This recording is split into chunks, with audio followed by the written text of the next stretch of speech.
What's up guys, it's Theo here. Welcome back to another tutorial in the Introduction to React.js Part 2 series that I'm doing on Codecademy. So here I am on Codecademy and we are 61% through.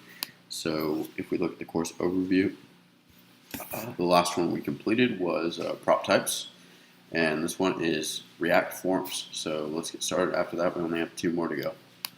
So we're going to go into this lesson, and this unit's final lesson is about forms. Think about how forms work in a typical non-React environment. The user types some data into a form's input fields, and the server doesn't know about it. The server remains clueless until the user hits a submit button, which sends all the form's data over the server simultaneously. In React, as in many other JavaScript environments, this is not the best way of doing things.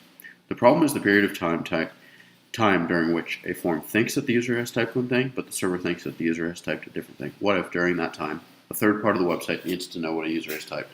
It could ask the form or the server and get 2 different answers. In a complex JavaScript app with many moving interdependent parts, this kind of conflict can easily lead to problems. In a React form, you want the server to know about every new character or deletion as soon as it happens. That way, your screen will always be in sync with the rest of your application. Cool.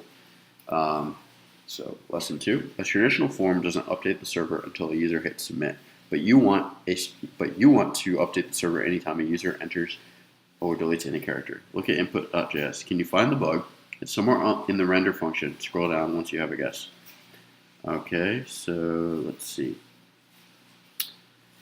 Let's see if we can figure out what the bug is. Looks like it's the self-closing tag. Self-closing tag without forward slash. Find the missing forward slash, fill it in. So we did that. Let's make sure this works for us. Cool. Look at input's render function, view the result on the screen. Try typing into the input in the browser. Once input is set up, then you'll be able to change the H1's inner text by typing into the input browser. Okay. Alright, so you want to respond to any character or deleted character in the input field. The best way to do this is by listening for a change event on the input. Give input an onChange attribute. So we'll set up onChange, and we'll set it equal to this.handle user input. This is going to be the method, the event handler. Let's run that. Make sure this fires up. We'll wire up that. Okay, cool. Obviously it's not wired up yet, so let's move on to the next one. So in this exercise, you will define a function that gets called whenever a user enters or deletes any character. This function will be an event handler. It will listen for change events. You can see an example of an event handler listening for change events in example.js. Okay, so here it is. It takes an event and then it sets the state on the user input, and it updates it with the event.target.value. Before input's render function, write a new property named handle user input. So we're going to write a new property right here, and we're going to say handle user input, and that's going to be a function, and this is going to take an event. And then we are simply going to we're going to call this .setState. This is a function which takes an object, and then we're going to set state's user input to the event.targetValue, so to whatever is being typed, and let's comma there, so this can continue on with the event propagation. Event.target.value will equal the text in the input field. You are setting this.state.userInput equal to whatever text is currently in input. You'll define a get initial state function in the next exercise. So let's run that, make sure we did that correctly. Okay. Let's see if this works. Cool, looks good. Let's move on. So good. Anytime that someone types or deletes in input, the handle user input function will update this.state.userInput with the input's text. Since you're using this.setState, that means that input needs a get initial state function. You know that a get initial state function should return an object, and that object should contain a property for each piece of state that you want. So far, that gets you here. Get initial state function return user input.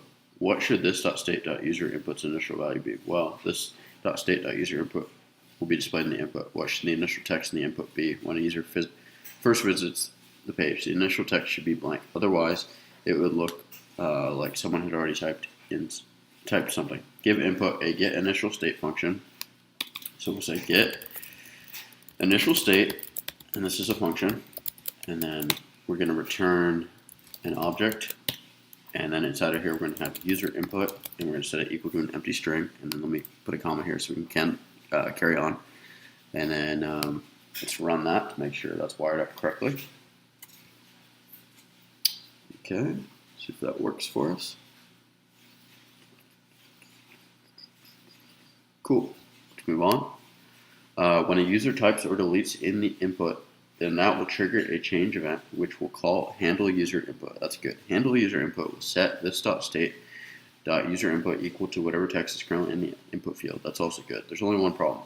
You can set this.state.user input to whatever you want, but input won't carry. You need to somehow make the input's text responsive to this.state.user input. Easy enough. You can control an input's text by setting its value attribute.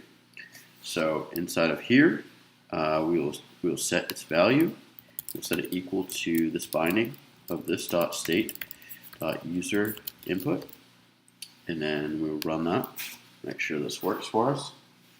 So now it's going to update. Cool. And then let's make sure this works. Cool. That should do it in idiomatically correct React form.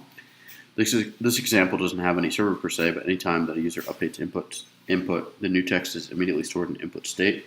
We could easily connect the state with a server. What matters is that the text is sent somewhere to be stored on every character change. Inside of the h1, delete the text, and then we're going to bind it with, this is like the ng model in Angular. So we're just going to say this.state.user input, and then once we've bound that, this should now update. So let's run that, and now when we type, we should now see whatever we type because that binding is in place. Let's make sure this is good to go. So cool, looks like that works. So we'll say hello world. So now it's wired up, pretty cool. Next, there are two terms that will probably come up when you talk about React forms: controlled component and uncontrolled component, like automatic binding. Controlled versus uncontrolled components is a topic that you should be familiar with, but don't need to understand deeply at this point. An uncontrolled component is a component that maintains its own internal state. A controlled component is a component that does not maintain any internal state. Since a controlled component has no state, it must be controlled by someone else. Think of a typical input element. It appears on screen as a text box. If you need to know what text is currently in the box, then you can ask the input, possibly with some code like this. So some basic JavaScript to grab that input and then grab its value. The fact that input keeps track of information makes it an uncontrolled component. It maintains its own internal state by remembering data about itself. Controlled component, on the other hand, has no memory. If you ask it for information about itself, then it will have to get that information through props. Most React components are controlled. In React, when you give an input a value attribute, then something strange happens. The input becomes controlled. It stops using its internal storage. This is a more React way of doing things. You can find more information about controlled and uncontrolled components here. So I don't think we need to run that, but let's move on. Great work. You just wrote your first React form. Notice that you didn't use a submit button. You didn't even use a form element. Your form was actually just an input. That won't always be the case. You will still sometimes want a form element and a submit button, especially if you need to differentiate between a finished form and an in-progress form. But in some cases, it's fine to have a form that is really just an input field. This is because, unlike in the traditional form paradigm, in React you resend your forms on every single character change. That removes the need to ever submit anything. Remember React's idea of dirty checking, only updating the DOM on changes.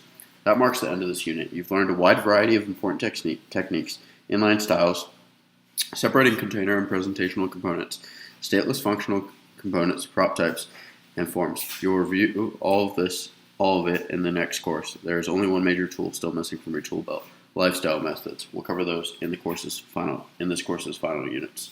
So it looks like up next, guys, we have mounting lifecycle methods that occur when a component first mounts to the DOM. So let's go back here.